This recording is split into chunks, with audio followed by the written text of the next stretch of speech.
So COVID-19 has had quite an effect on all schools in Bangkok, and I guess that most are following the same sorts of guidelines that we are. Obviously, temperature checks on arrival in school, everybody wears masks, we are very aware of social distancing, and it affects the student activities as well. So large assemblies are out, trips further afield, contact sports are affected, and there are limits on visitors coming into the school as well.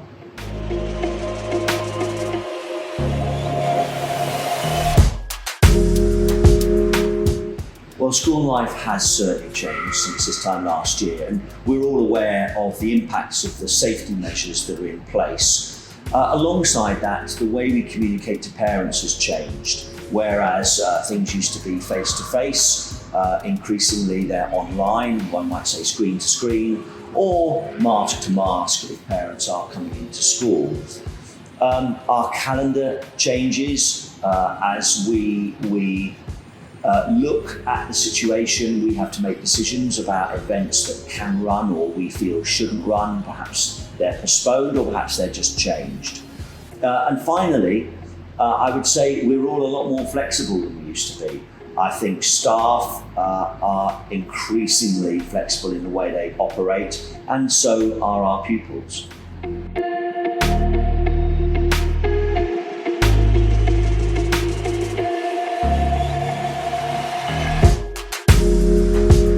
So we all have to be ready for whatever comes, and further lockdowns are not impossible. Probably the best preparation for that was the site closure last year, where all our learning took place online, and we believe was very successful. Although I feel it was harder for the younger pupils to really get to grips with that online model.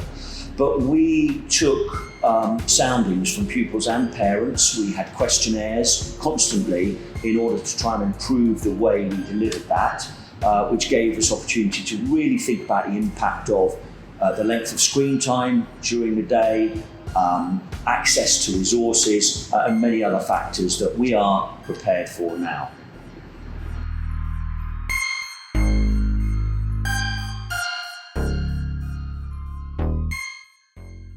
I think education will change in many, many ways in a post-COVID world. I think one of the things we've come to understand better is how we can teach online. We've used Class Dojo at the lower end of the school, Google Classroom, and even when COVID is gone, I think we have all learned how to better use the technologies that are available to us. But I think there'll be other ways as well. I think people around the world are understanding that you don't necessarily have to travel in order to communicate. And I think that may play out in many ways in terms of pupils experiencing contact with others and indeed recruitment, in-service training. There will be many ways, I think, that travel becomes less important.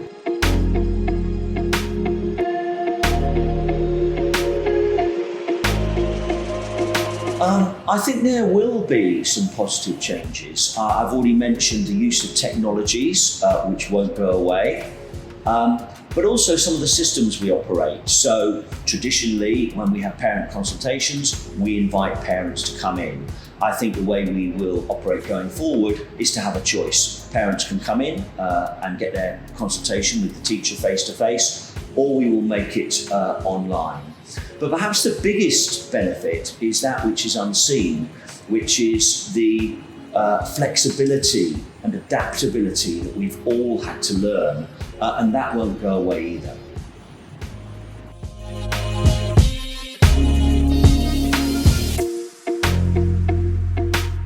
Brighton College Bangkok, obviously linked to Brighton College in the UK, which the Sunday Times recently chose as the Independent School of the Year in the UK.